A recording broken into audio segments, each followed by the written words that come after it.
What's on, where, and when. It's the Talk of Nelson. NBS Talk Nelson. When I think about banking for life, I'm thinking about Shona and I'm thinking about our boys, and I'm thinking about our grandchildren and the support that they're providing them at their stage in their lives. And the NBS certainly is serious about that. The Mako Rugby Roundup.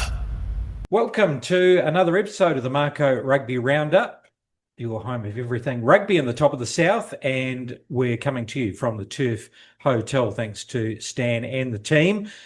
And welcome back, Les Edwards. Nice to see you here, mate. Yeah, nice to be here, mate. A beautiful June winter's morning, so the week should be great for Matariki. When I was driving here, I thought, geez, it's definitely winter, that's for sure.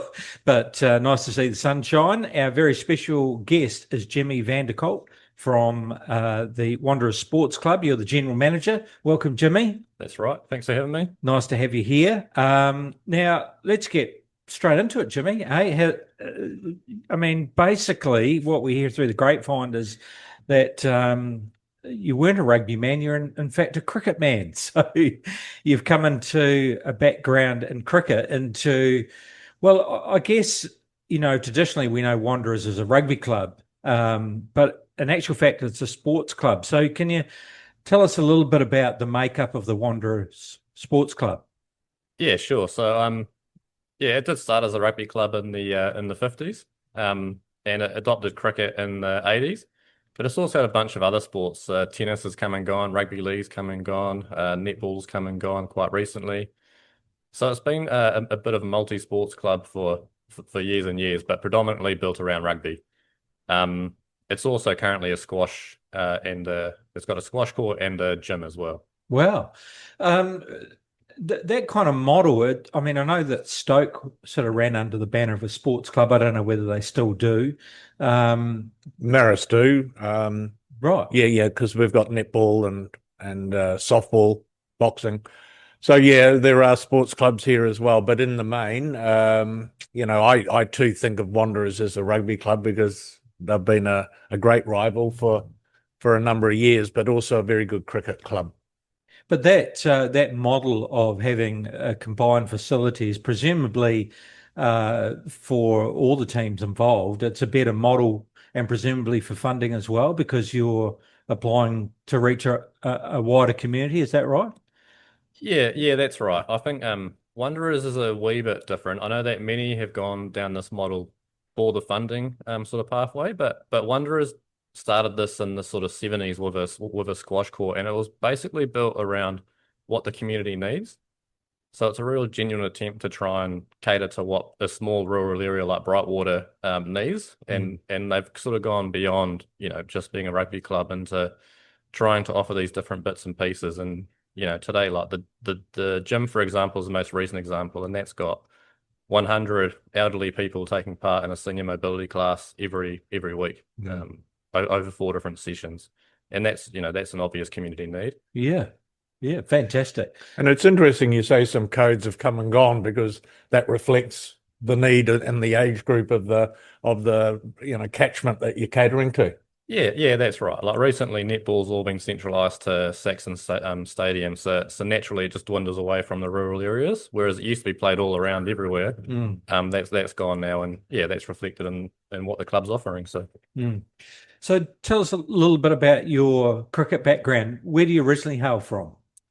So I grew up in Wakefield and played my cricket out at Wanderers. Not very well, but so my amateur sport was all at Wanderers. I played a wee bit in Auckland when I moved up there for study. Yeah. I ended up working in cricket administration for a long time, actually, at both Auckland Cricket and then Cornwall Cricket Club, which is the biggest cricket club in Australasia, I'm pretty certain. Oh, wow. Yeah. So from there, that was about 6 years total. I spent 10 years in Auckland after getting a master's in business. And then decided to come back to Nelson to buy a home, really, because it's pretty unaffordable in Auckland. And luckily enough, the old club Wanderers was looking for a general manager, so I applied there, and I've been there for the last 4 years. Wow, fantastic. So can you tell us a little bit about, we were just talking before about Daryl Gibbons and how he's just taken up a role. We all know him as a Canterbury rugby player and played a few games for the All Blacks, went into the coaching space, got into high performance. Now he's taken that role on at New Zealand Cricket. So can you tell us a little bit about that skill set that you learned in cricket administration to now be involved with Wanderers and obviously across sports, including rugby? Yeah, so it's all. I'm not involved too much in the sports side of things. That's all managed by the individual teams to a large part. The main areas I get involved in is the sort of paperwork back end, trying to find funding, get registrations in, and put processes and those sorts of things in place. And pretty much all the boring stuff that's done behind the scenes is where I thrive. So that doesn't change too much between cricket and rugby, to be honest. It always helps to know a little bit about the sports. I mean, I did play a little bit of rugby for Garran College, and I do watch it on TV and stuff, and I'm a fan myself. So I know a bit about the game, but not too much. But that just helps sort of keep the interest going when you're doing all those boring tasks. That there's that end goal of improving facilities for rugby and cricket and stuff and insight there. Yeah, I mean, it's one of those understated roles, isn't it, Les? Because the administration part of the game, it's one of the most important parts of running a club. Clubs get in a lot of trouble when they aren't able to administer their club properly, especially, say, in the financial realm, or work on development or strategies to improve a club. So it's a real key role, isn't it? Yeah, and it's a role that used to be done by a number of people in the old days. The secretary, the treasurer, the registrar, they were all very important people who did all of that back office stuff.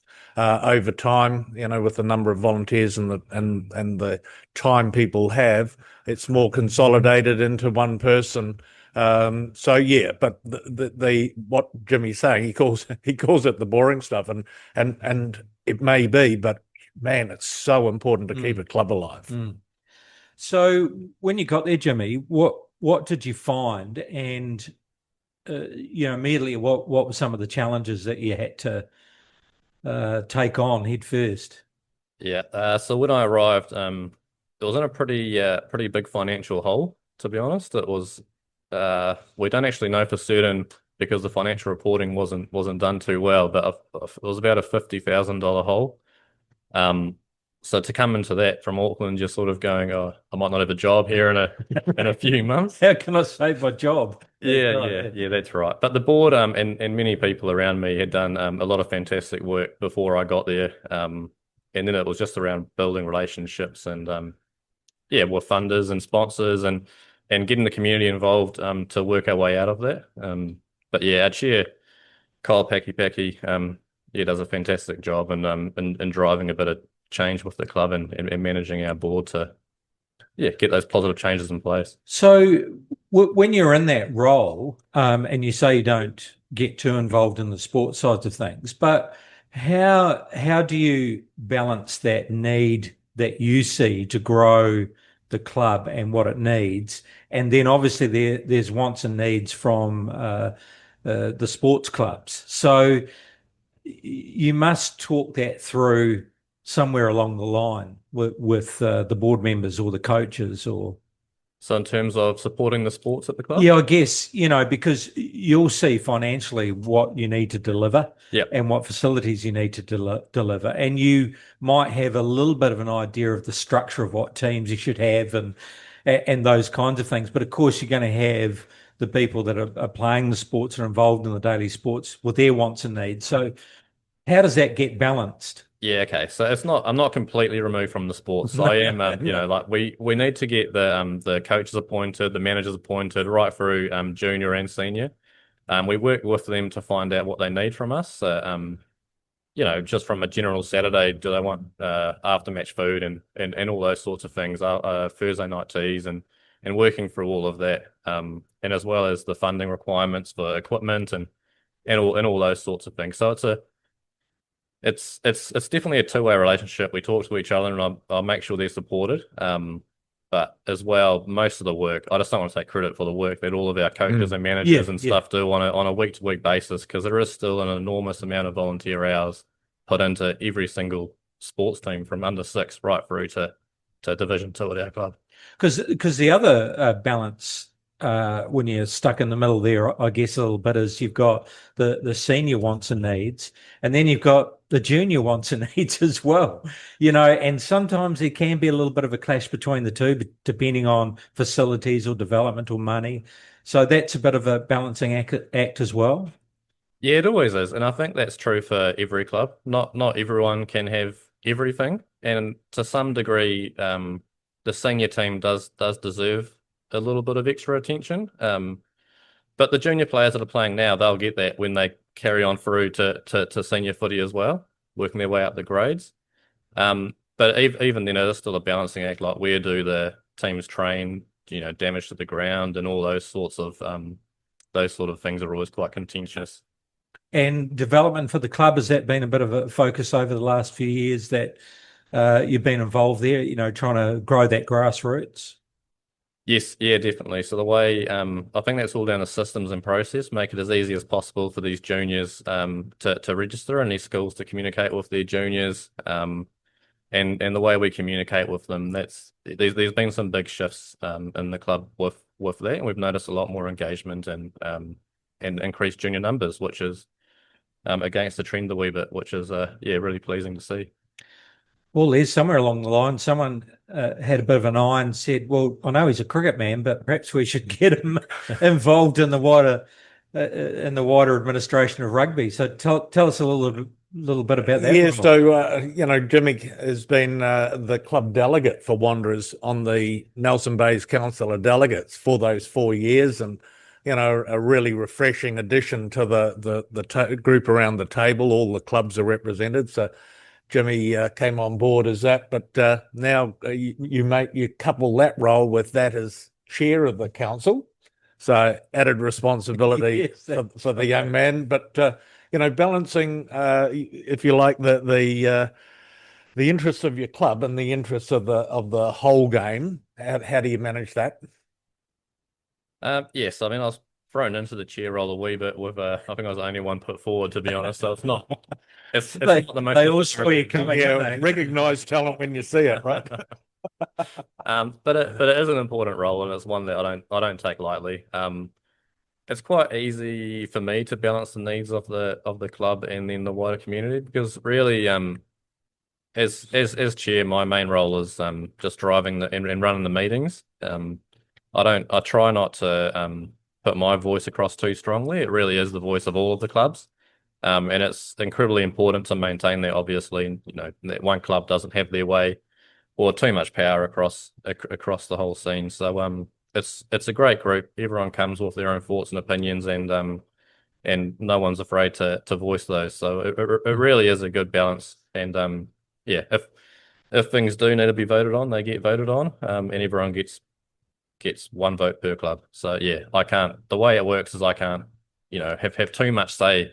You can certainly have a point of view, and you put your point across very well when you strongly believe in something. But yes, at the end of the day, it will be the majority of the clubs will decide on any future action.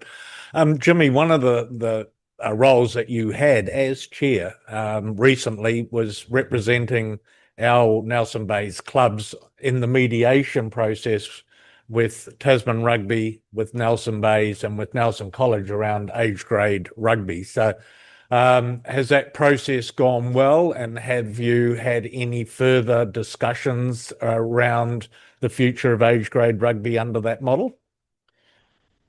Yeah, so it was obviously a difficult time, the age grade mediation. It was pretty well publicised at the time, so I won't get too carried away in those details. I think it has overall gone quite well.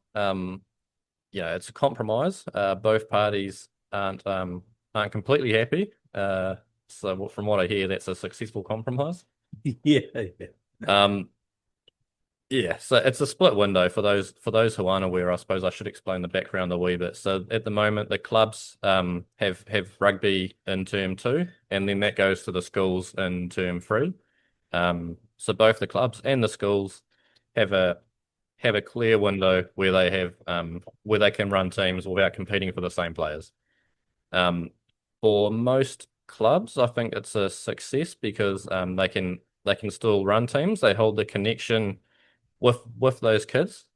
And I think for schools, it also makes sense because Waimea Combined is now being built up. They'll have teams, 2 or 3 teams for the first time in quite a few years, in both grades, and they'll be able to build programs around that. And Nelson College will be able to run teams without competing against clubs as well. So everyone gets a clear-cut window. Everyone knows what their responsibilities are. And if we look back 4 years, this is actually the original proposal that was put forward. And it was a compromise at the time. So yeah, I think 4 years down the track that we've managed to get that one over the line is a success. The split window is in place now for the next 3 years. So as to future conversations, we have committed to that. And we're working closely with particularly Nelson College just to make sure that relationship is strong throughout the 3 years. Yeah, it's interesting because football had that challenge at one point as well, especially around youth, and college was a young side, definitely its own club. But, sometimes things change, funding changes, personnel changes, and now they're firmly entrenched within club football. And pretty much one of those sides will split out and with a bit of a mixture become the college representative and still forms pretty strong. So it sometimes even just through evolution and circumstances, that changes. But on the other side of the coin, we've all got to work in together. So, after 3 years, people might get used to it and then they won't want to change. I think one of the real good things that came out of all of this discussion was we learned the value of the knowledge of age grade rugby of a man called Chris Little. Chris was chair prior to Jimmy. Chris is now the age grade coordinator at Tasman Rugby Union. And what he's able to do is he's able to help Waimea Combined and other schools grow and make sure that every kid who's playing in the club rugby window has an opportunity to play in the schools window, regardless of whether they go to Nelson College or not. So that's a really successful outcome. So look, I know you've had a subsequent meeting, a follow-up meeting with the working group, and it went well. Yeah. So nothing too drastic was discussed there. It was all around how we will go about reviewing, surveying and reviewing this process. But with the agreement that it won't change significantly from the agreed 3-year structure of a split window. Very good. And that in mind, is there any particular view on the future of club rugby in your mindset at the moment? I mean, what are some of the things that you'd like to see and are going to be challenges for you? Because, I mean, it is a conversation. Even on the weekend, it was a conversation on Piney's show. They had Shane Drummond on as one of the representatives, and a representative from Northern Rugby talking about NPC and local club rugby. And fortunately, actually, the Northern guys said that Tasman's one of the big boys now. So that's interesting. But just how that flow goes right the way through. And also, because Sky are negotiating with NBC about game times and getting people along to the games and when they should play and those kind of things. So, one of the big challenges, obviously, is numbers in senior rugby here in first div. It seems, though, second div seems quite popular. But what do you see coming through? What do you see as being some of the challenges? It changes throughout the grades. So for us, we always put a lot of emphasis in trying to get as many under sixes and under sevens as we can at a club playing in that first year. Just if you recruit them, chances are you'll get more carrying on through the grades. So that's always a priority for a club. We've seen that we're getting less teams. If you look back, and I'm not talking about the last couple of years, I'm talking if you look back 10 years, we used to be getting four under six, under seven teams in each grade. Now it's down to 2. So that's less players flowing right through. The other challenge that you have is there's only 2 schools in the region now offering first 15 rugby. And a number of the boys that play out at Nelson College, they leave the region. I don't know how many stayed at the end of last year, but I think it was something like 5 or 6. So not a lot actually flowing through from those sort of youth top teams into Div 1 rugby, which is that should be a big concern, I think, for the region. But we are doing things to sort of counter it. So things like recruiting juniors, things like this age grade mediation and the decision there, so that clubs will hopefully keep those kids playing in their colours, and then hopefully they come back and play Div 2, maybe Div 1 in the future. But I will say it's not easy. It's a constant fight, and if you do compare it to 10 years ago, it's definitely a more you definitely leaner playing numbers. The cool thing about those younger age groups is they bring mums and dads and whānau along, and that's also an opportunity to engage with them, to stay within the club as volunteers through the ages and through the grades. So participation, pressure of other sports. I mean, basketball, American sports growing in popularity. Is that mountain biking? So all of that does does play an effect. Oh, of course, there's a lot of that. It's not just you play rugby and cricket anymore. There's a whole bunch of options for these kids now. And quite rightly, some are taken up on things like mountain biking, which they enjoy doing in their own time. And so that's definitely competition doesn't bode well for rugby. But I think overall we can still all do things as clubs to keep boosting those numbers and keep trying to do flexible things like playing midweek and all those sorts of things to try and boost. And lights is an important part of the future. That's right. You've just got a set of lights out at Brightwater. Yep. You're playing more rugby on a Friday and in the evenings midweek. Yeah, that's right. Yeah, so for us it works with our senior team especially. There's a lot of like farmers working in the weekend now, so we can get more sort of Friday night game. And as well the crowds, like we get we get a decent crowd out at Brightwater that come out, especially on a Friday night, to watch that senior footy. But also the juniors, like they love it. Parents love having a weekend to themselves, going away rather than playing rugby at 12 o'clock on a Saturday, which sort of stifles any plans. Well, I'm very envious of you, because I've said to the Nelson City Council regarding Tahuna Nui playing fields that lighting would set us all free. So to have good quality LED lightings out there in Tasman District Council is a great win for you. Jimmy, talking about Wanderers, it would be remiss not to mention a man named Charlie Taylor. That's right. And also Taylor's Contracting, big part of the fabric of your club over a number of years. Yep. Yeah, so Charlie's still on our board, and obviously our major sponsor. He's a fantastic individual, a big sponsor of Tasman Rugby as well. I'm pretty sure. So just a great rugby man, very intelligent, has provides some great insights from a board level for the club to push forward, and he was also a major player in us and getting us out of that financial hole through his work on the board there. Yeah, much loved guy, Charlie, and his brothers and his parents. Big part of the fabric of Brightwater over a number of years. So hats off to you, Charlie, and your support of the Tasman Rugby referees is important as well. I was just going to touch on what makes Wanderers special for you, Jimmy. I mean, obviously, younger days, you're involved in a cricket club, but what's the culture like there? Why do they stick around Wanderers?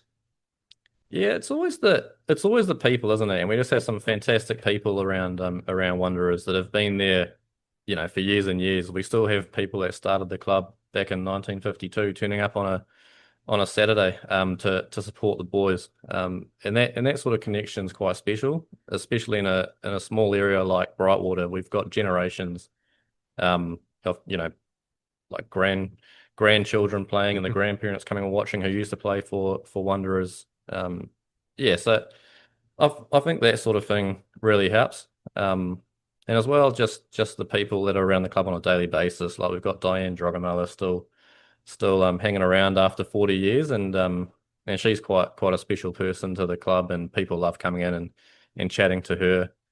And as well, just the rural feel. So it does have that rural feel, even though it is quite close to Richmond. Obviously, it's not too far out.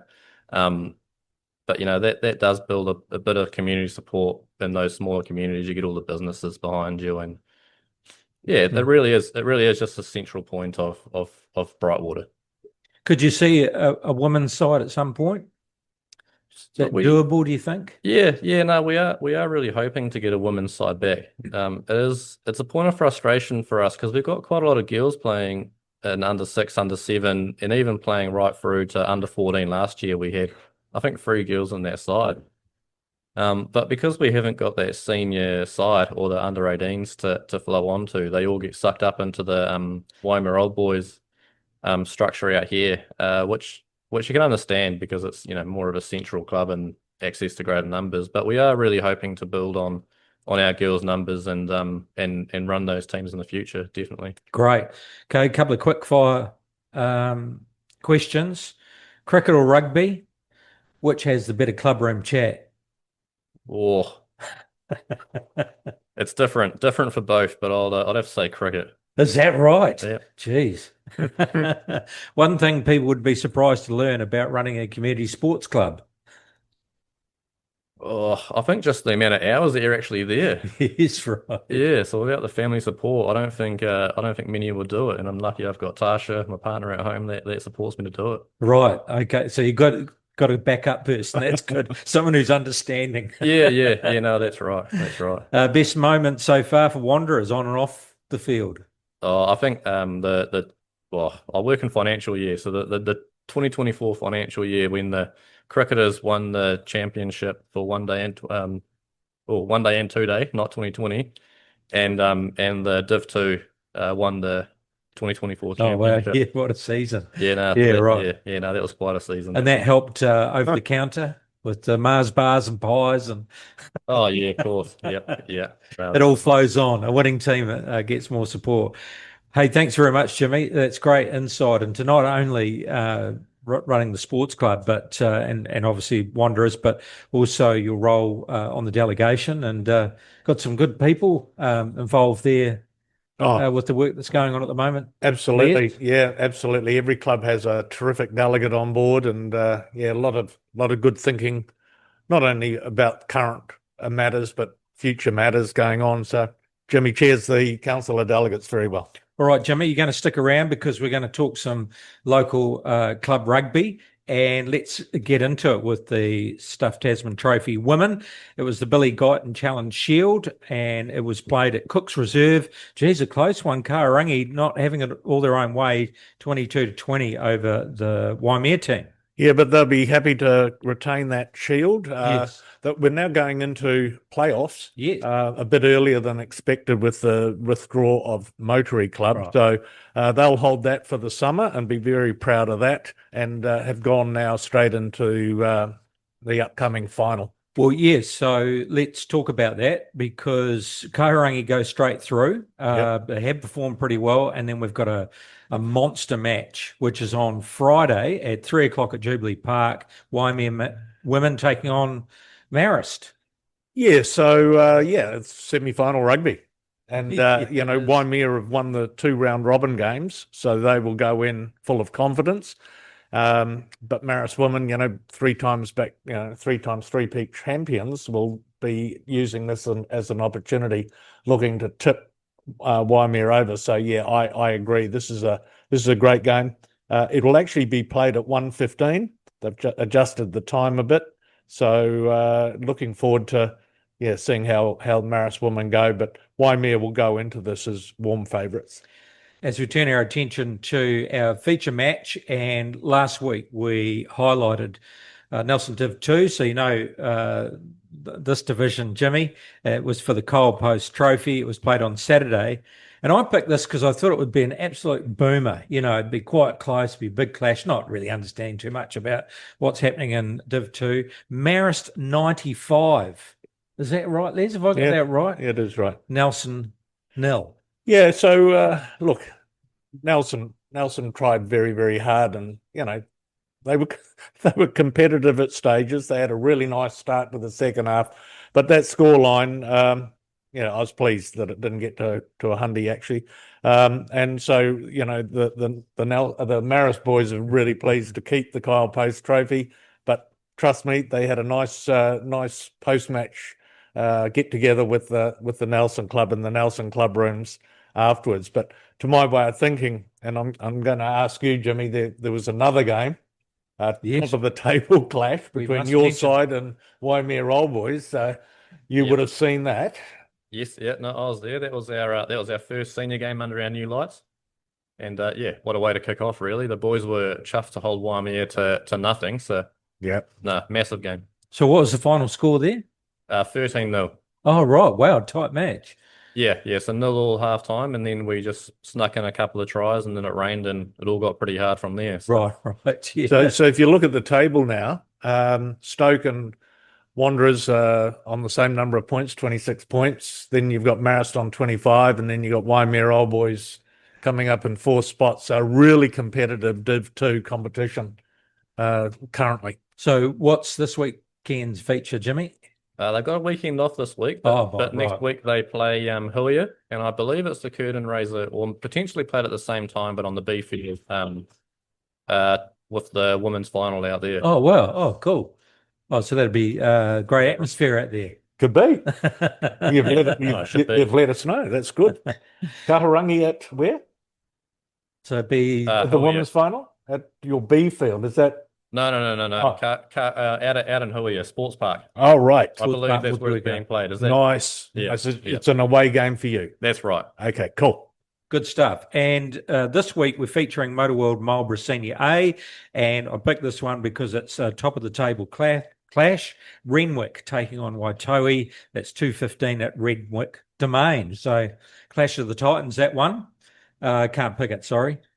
Miles Toyota, first 15 Boys Championship and Premiership, and some results. And there was a midweek game. In fact, yesterday, we record Wednesday, so yesterday being Tuesday, Nelson College.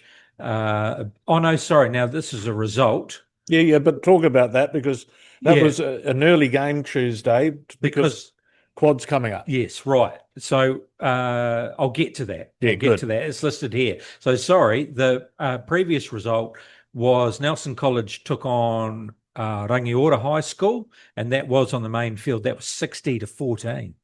So big win. Yeah, good win. Nelson College.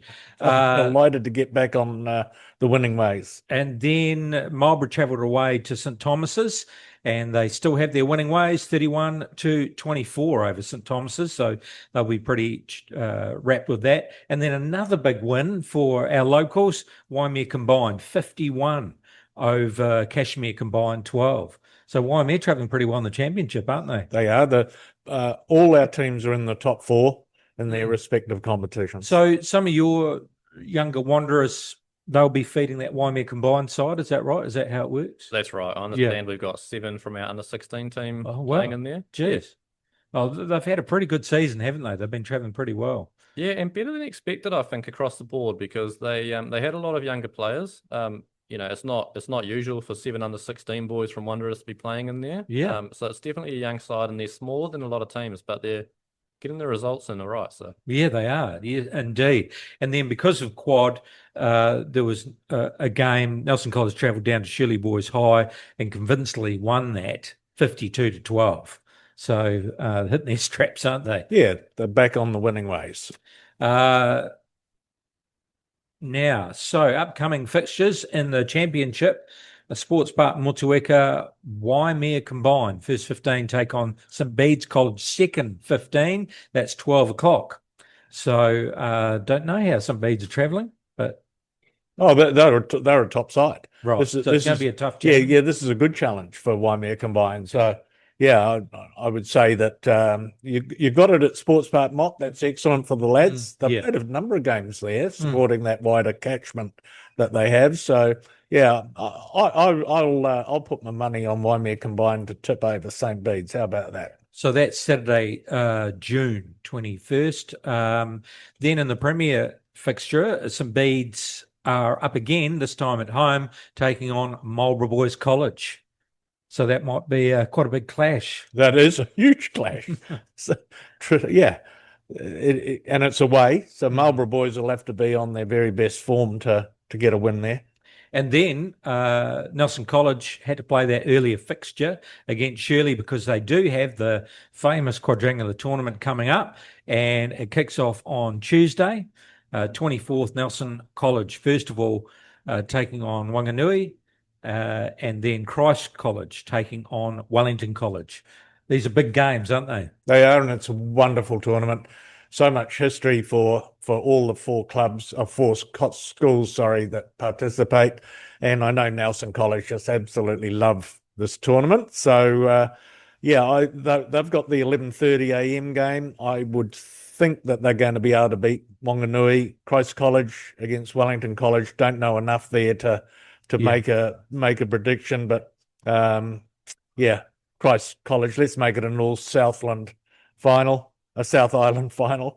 So all on Sky TV, by the way. Oh, well, fantastic. And so make sure you catch that. Do we know where that's being played? Is that? Yeah, it's in Christchurch. In Christchurch, Yep. yeah, right. Okay. All right. So now we turn our attention to the Stuff Tasman Trophy men's and Division 1, Cook's Reserve, and it was a win to Kahurangi over Stoke, 21-19. Yeah, went down to the wire. Brad Evans refereed this one. We had him on the show last week, and it did take a last-minute effort by Kahurangi to get a try in the tight to win the game. I believe they gave the final kick at goal to Mike Wells, celebrating his 100th game. I don't think it went through, but it didn't matter. No, that's right. That's right. Trafalgar Park and Nelson. Here we go. They would have been disappointed with that loss the previous week. So they've obviously had a talk during the week, and geez, didn't they do the business? 43-28 over Marist. Yes, they did do the business, and it was a tough watch. This is the second time in regular season that they've inflicted a loss on Marist. Marist have only lost 2 games, both to Nelson, so it's a bogey team. But let's put it this way. Nelson's forward pack and their set piece was dominant, and man, they've got some exciting backs out wide. They've got a fullback, Fletcher Hewitt-Smart, who is a quick player. A winger, Brodie Robinson, who joined the club previously from Kahurangi. So he's a lightning quick winger as well. So look, it was entertaining for Nelson. Tough for a Marist man to watch. Yeah. Congratulations, Nelson. They got the Nelson Marist Trophy back for the first time since 2017. So they're very happy. Yeah, and I guess the motivation there is that they really need result to make that top 4, don't they? And they're in it. Yeah. This win got them into the guaranteed a playoff. So that's great considering the last 2 seasons prior to this one and the performances they were getting. Tommy Marshall will be a happy coach. Pretty happy. Waimea had to travel over the hill to take on Centrals, and they did the business, 34-13. I am gobsmacked that Central went down by that margin at home. So clearly some wheels might have fallen off over there. Maybe those 5 trips over the Whangamā have taken it out of them. I was expecting Waimea to win in a close one, but that's a big margin, 34-13. Yeah, so obviously some rebuilding there for Central. They've had massive success over the last couple of years, and so things go around in cycles, and they'll be keen to jump on the bus next season. So Stuff Tasman Trophy Division 1 preview for the games coming up, and it's the Ken Mansfield Cup. Waimea taking on Stoke, and we'll do some picks here, Jimmy. So give us your thoughts around this game. It is at Jubilee Park. It's a night game on Thursday night. Yeah, tough to pick one of those teams from a Wanderers perspective. I'd say Why? Because we are arch enemies. both of them. But I think we'd like to see Waimea get up, just because they got a couple of the old Wanderers boys in there, and from what I can think of off the top of my head, Luca Roden and Fletcher Matthews surprisingly taking the field in the red and white. They played against Marist, those 2 lads, and weren't too shabby either.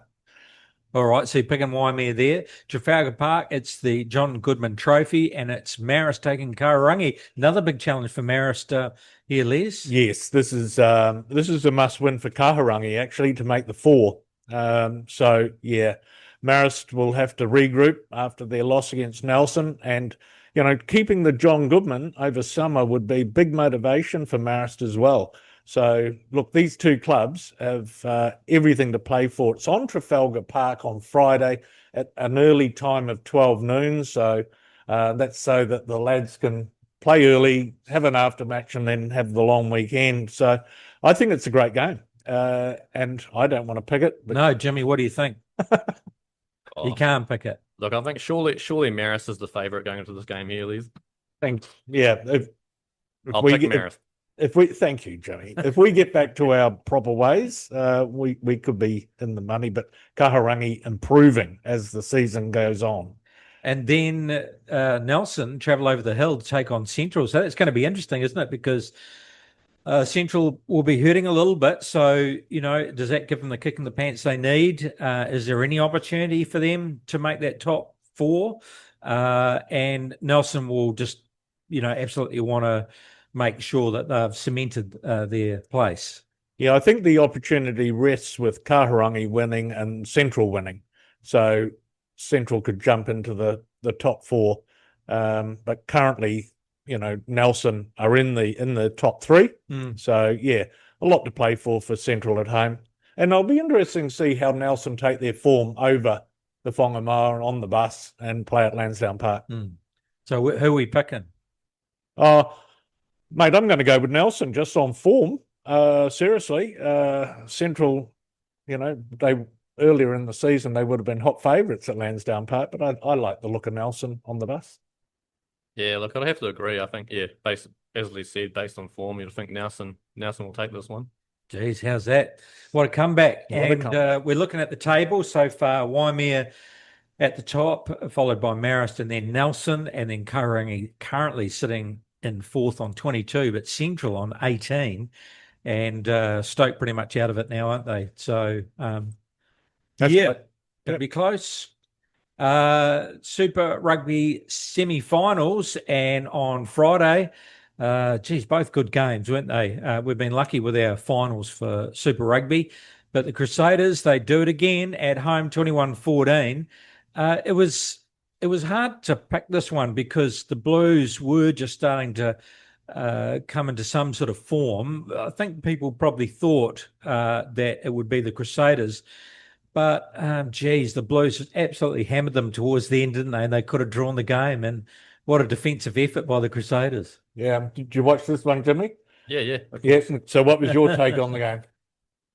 Well, yeah, I was backing the Crusaders, but my brother, who's from Auckland, kept telling me the Blues are a finals team, the way they play, and heavily in the forwards, through the middle. So, I mean, he was almost right, but yeah, the Crusaders hung on, and I think the crowd out at Wanderers, so this was played during the Wanderers game under lights. So we all got off and watched the last 20 minutes, and the club rooms were pretty happy the Crusaders had a win. Yeah, so I agree with that. We talked about it in the lead up to the game that we thought that the Blues would not drift away from what's worked for them, which is up the middle with that forward pack. And man, they had 6.5 minutes where 40 plus phases where they were trying to get that match equaling try. Crusaders, to their credit, to hold their line for that long, not giving away infringement penalties too often. It was a superb effort. Yeah, absolutely. And, what do they say? Defence wins finals. So it's going to be interesting. The Chiefs and the Brumbies started off quite even, 7-7 at one point. And we did expect the Brumbies to be a tough battle. But just as the game grew, so did the Chiefs. And finally, it was fairly convincing, 37-17. Yeah, did you watch it? Yes. Yeah, your take? Yeah, well, exactly that. That basically, as like the week previous, a close start. It was a close start between the Brumbies and the Hurricanes. It was same here. The Chiefs would score and then the Brumbies roll on with their forward pack and get over the line. And I thought that was going to be the game, but actually, the Chiefs just started as the game grew. Damien McKenzie grew confidence. The backline grew confidence, and bang, away they went, and quite convincingly in the end. Yeah, it was convincing in the end. And, second chance, Chiefs weren't going to let a second chance go by. I No. don't think not when it came to getting a win, getting to the big dance, and also helping Clayton McMillan celebrate his second to last game. So then it's the big one. It's the final. It's on Saturday, 7:05, and it's the Crusaders versus the Chiefs. And I guess to upset the apple cart a little bit, the Chiefs have got a pretty good record in Canterbury. And the rest of the country just go, oh, not the Crusaders again at home. The Chiefs have been the form side. They have had some good results against Crusaders this season. They're not scared of a hometown Crusaders crowd. But what are our thoughts? It's a tough one to call, isn't it? It'll be tough to beat the Crusaders at home, but the Chiefs, they've been the form team of the season, and they're not unlucky to lose their final spot. But if they won up against the Blues, they would have held the finals spot. But at home, yeah, look, I don't know which way it's going to go. Well, the TAB have them equal at the moment, equal favourites. That's right. That's the sort of game it is. It's a tough one to call, but you've got to stick your neck out. And I would think that the Crusaders at home just would be the way I'd see it. I just thought in the news, I thought it must have been April Fool's Day. The CEO of the Crusaders have said that the Chiefs supporters can't bring their cowbells into the stadium. Yeah, that's right. Yeah. I mean, no bells allowed. No bells allowed. I mean, they are annoying, but well, you know, little cowbells. You know what's going to happen, isn't it? I mean, unless security are going to frisk them for cowbells, there's going to be cowbells. There'll be cowbells everywhere. I just didn't quite get the motivation that they were after there. But he just doesn't want any advantage at all for the visiting team. I think it's going to be so funny. There'll be cowbells and deep down in pockets. They'll be down underpants. They'll be everywhere. They'll be jingling. They'll be metal detectors. They'll be jingling as they walk in. So, okay, well, Jimmy, are you picking? I mean, the Crusaders your side? Are they your team? I'm going to pick the Chiefs. Well, that's 1-1. Well, that's you're the deciding caller. Well, Chris. that's what I was going to say. I think that the Crusaders this season, although they are definitely been building, they haven't. I don't think even with that match against Auckland, they played absolutely supreme rugby. They played good rugby. I mean, Will Jordan had to do a pushover try. Things are very, very tight in finals because both sides are so good at defence. And don't get me wrong, the Crusaders are a great team, but maybe they'll leave it for the final. But I just don't think they've hit 100%. We just haven't quite seen that Crusaders of old. And I just wonder whether Damien McKenzie will win the game at number 10, just with a bit of spark here and there. So I'm picking the Chiefs. Oh, there you go. Just to do it. 2 for the Chiefs, 1 for the Crusaders. He's going to be singing next week. If you're right, you guys will be ringing your cowbells.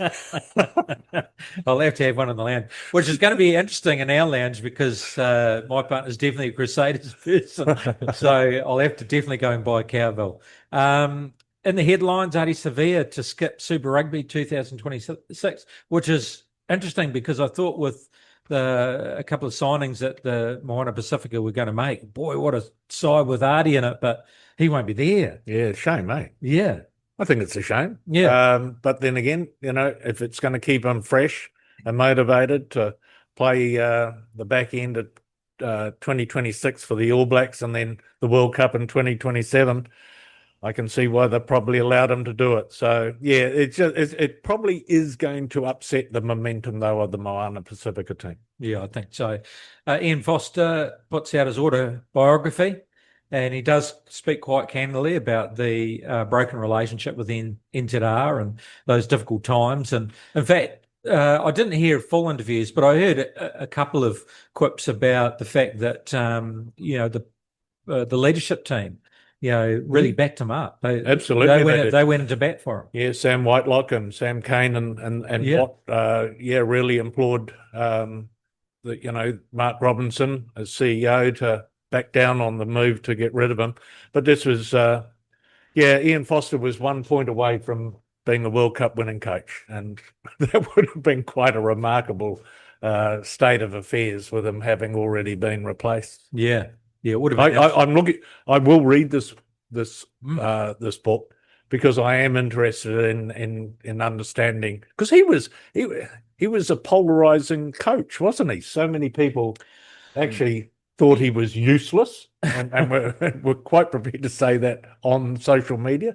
And then you've got the players who actually absolutely loved what he brought to the side. Yeah, I mean, I think he was an experienced coach, and they were going through that, I guess, legacy role where you come through the ranks and, as one coach goes, the next steps up. And that was kind of based on the Henry era. And there was that big, massive debate with Robbie Deans and Henry.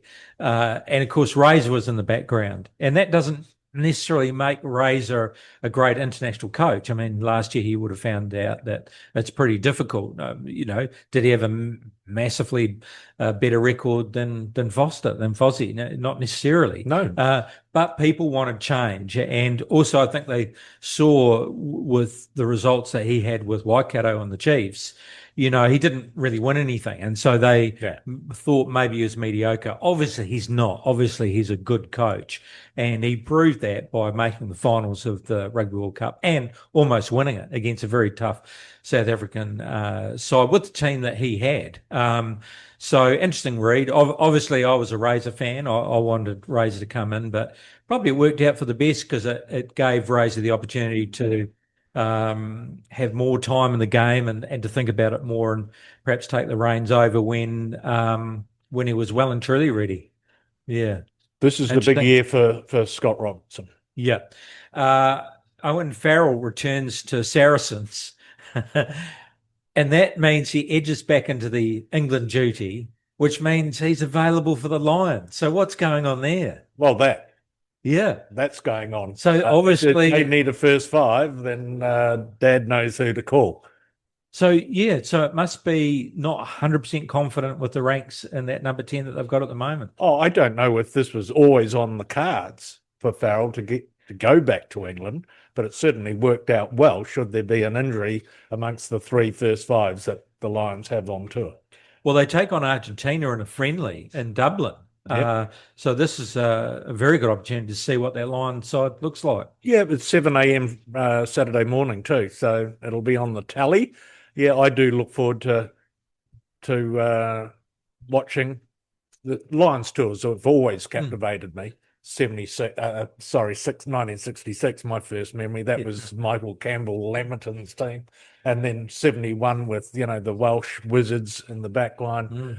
It's always been a part of my growing up to follow a Lions tour, and I'll be following this one in Australia closely. So how do you think they'll go in Australia, Jimmy? That Australian side's improving too, isn't it?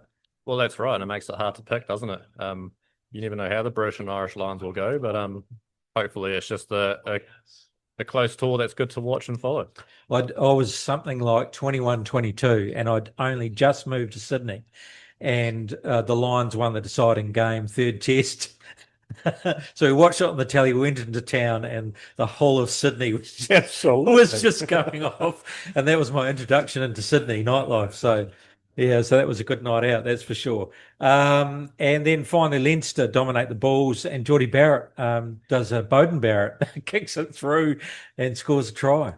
Yes, nice. He's had a great season there. He has, and I hear he likes it so much over there, he wants to head back Monday. So. Well, they asked him on the spot, do you think you'll come back? What could he say in front of the fans, Well, I'd love to come back. So who knows? But, isn't it interesting? We're talking about this debate about being able to play overseas and, if you play overseas, you're not allowed to play for the All Blacks. Well, apparently for Artie and Geordie, that's okay. They can wander back in whenever they like. There's two rules here going on. I don't know what's going on. So there we go. But anyway, love to have him back. And it'd be interesting to see, because I felt in the midfield, he was potentially getting a little bit stale in the middle. Our midfield was getting a little bit stale. Whether that's really freshened him up, gives him that ability to find some gaps.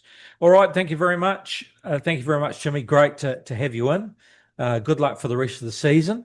and there's no real rest because as soon as rugby finishes, cricket starts. That's right. And then there's squash in between.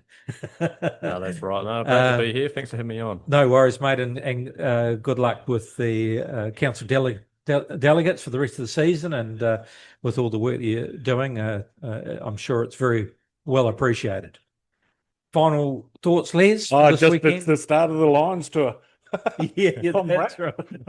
It's going to be a highlight. We'll talk about it every week. So it's pretty good. After this, they play the Force in their first game in Australia. But you can get in the camper van and travel around Australia at the moment. Heading over to Perth to have a long lunch with Chris Goodman would be delightful. Yeah. But I just can't make it. Kahu Marfell's heading over. Oh, right. Yeah. So and the guest speaker at this long lunch is Andrew Goodman. So there must be a relationship between Chris and Andrew. I don't know what it is. Yeah, right. Big thanks to Stan and the team at the Turf Hotel. Must mention that on Thursday night, it's the Lou Bragg Band. Friday night, Hysteria. On Saturday, Lou Bragg Band returns. And on Sunday, it's the meat raffle, $2,400. So make sure you come down and get your tickets. You can listen to us on NBS Talk Nelson website and social media. We're on Spotify, YouTube, and digital radio. Don't forget, if you want to be a guest or involved as a sponsor, we'll be very keen to hear from you. That's a wrap. Until next time, we'll see you again next week. The Mako Rugby Roundup. What's on, where, and when. It's the Talk of Nelson. NBS Talk Nelson.